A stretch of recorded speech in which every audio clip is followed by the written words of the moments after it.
The work to restore water function continues. We've been at it nonstop. We continue to have some positive forward progress, have some more pumps and some more filters that have come online today, and pressure continues to return to the system and continue to distribute water into the reservoir. So right now we have 5 pumps that are in operation, 15 filters that are working, and we are up to 69 million gallons a day, and that's up from 45 earlier today. And so we really are seeing significant improvements in the water output. And remember what I said earlier this morning, that the average consumption this time of year is about 45 gallons a day, and so now we're exceeding average consumption.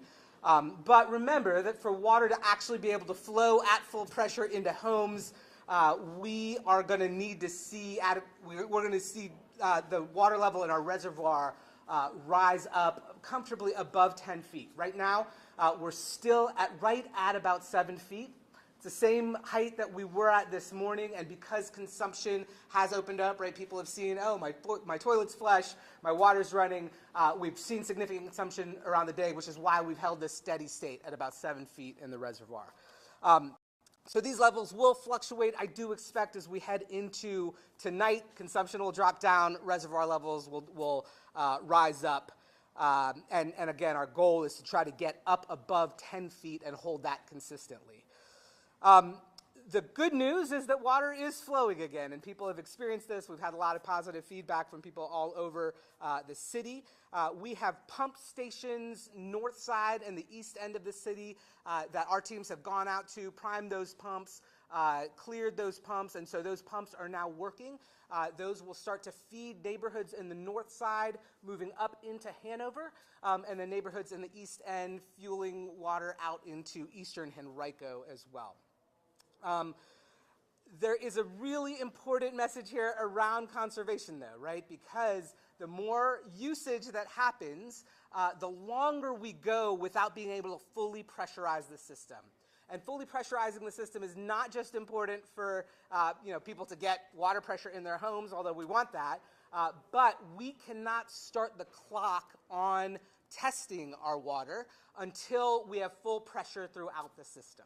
So if we continue to see high rates of utilization and that takes longer and longer and longer to get up to that 20 pounds of pressure, which we need throughout the entire system, we can't take our first sample to be able to lift the boiled water advisory until we have pressurized the entire system.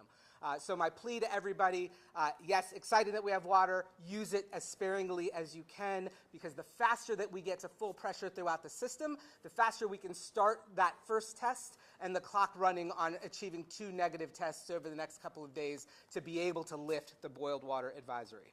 Until then, if we use excessive water, that's going to slow down our progress, and so it's so important that we just work together to conserve that water, right? And again, the boiled water advisory is yes, it's about health and safety, making sure that we have water that we can consume.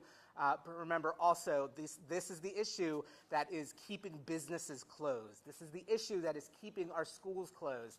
And so we really need to address, to accelerate the clearance process of and getting this boiled water advisory lifted as soon as we possibly can. So we're asking people not to overindulge in water use. What does this mean? It means if you can hold off on flushing the toilet a few different times, that would be great. If we can avoid washing dishes and doing laundry, let's do that. And yes, get cleaned up, but don't take excessively long showers. One more reminder about the water quality that you might see as it starts coming through the pipes. Remember, when we've had a few days of no pressure in the system and we start it back up, you may hear some sputtering. You may see the water look cloudy and then picking up sediment, so it may not be perfectly clear. It's going to take some time for all of that to clear. It does not mean it's unsafe to take a shower. You can absolutely do that, but remember, consuming water should not be done unless it's boiled. Thanks again to all the people in Richmond and the region.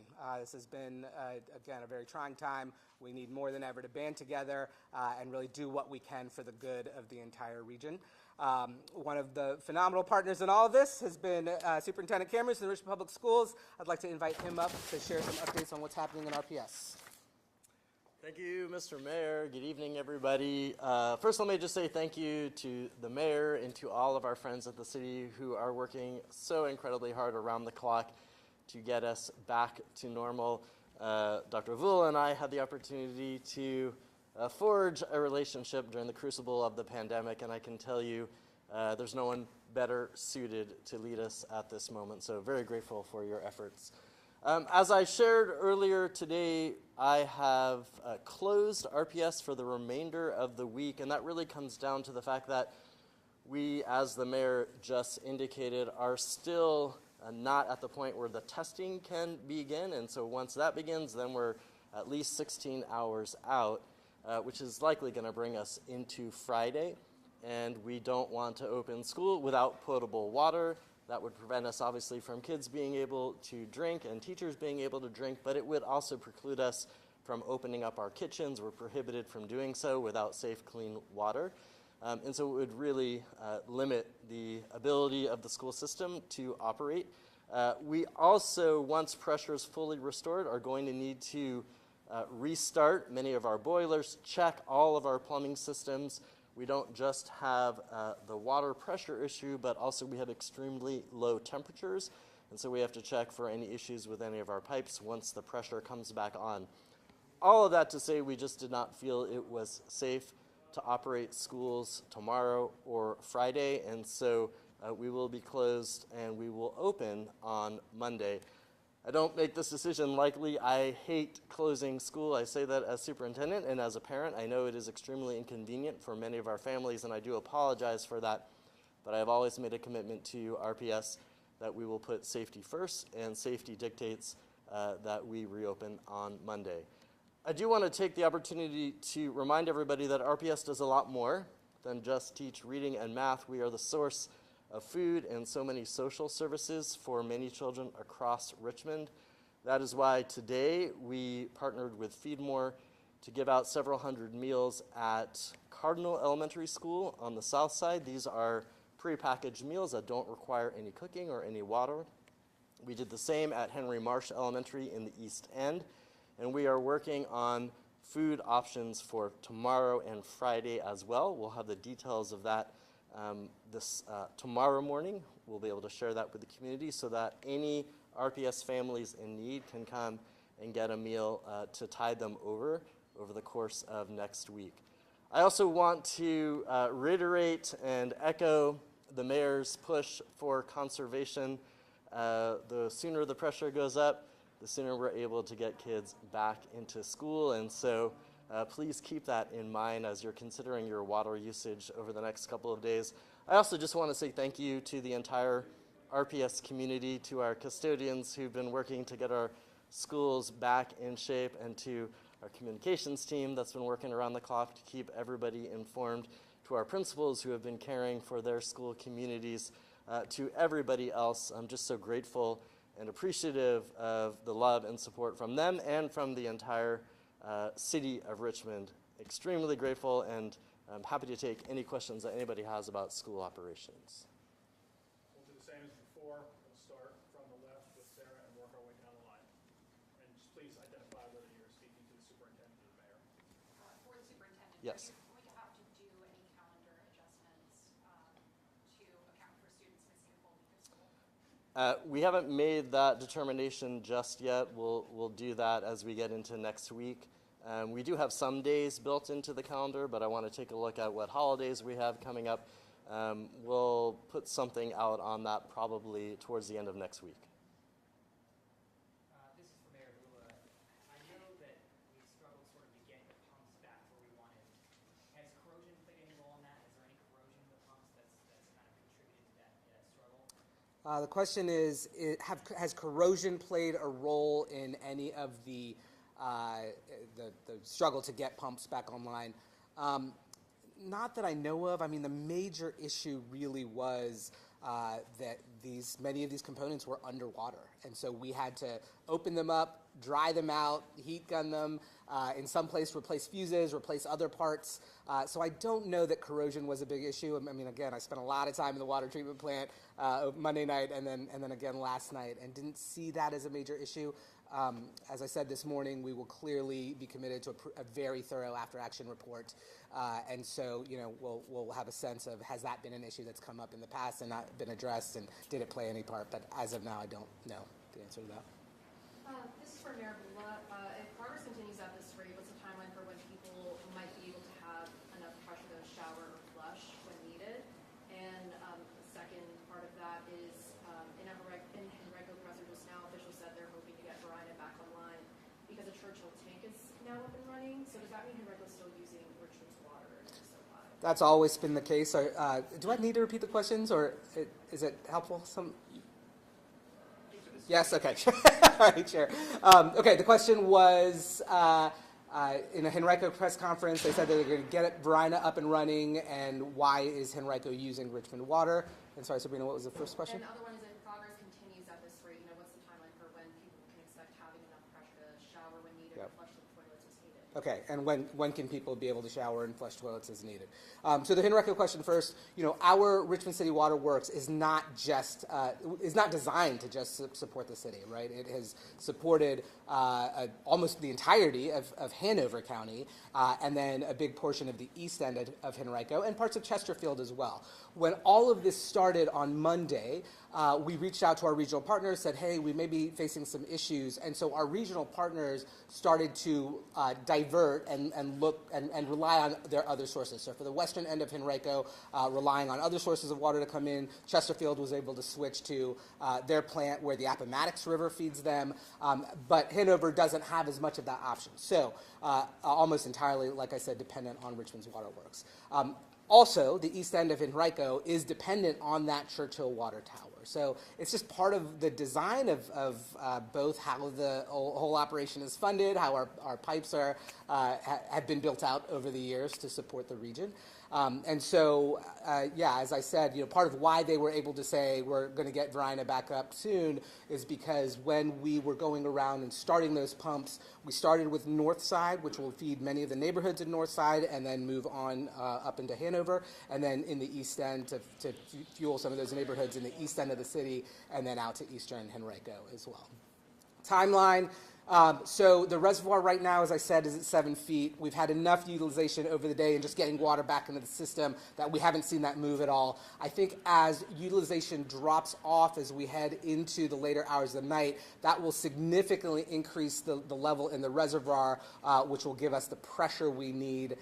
So, again, people can take a shower, and we're just asking that people use water sparingly.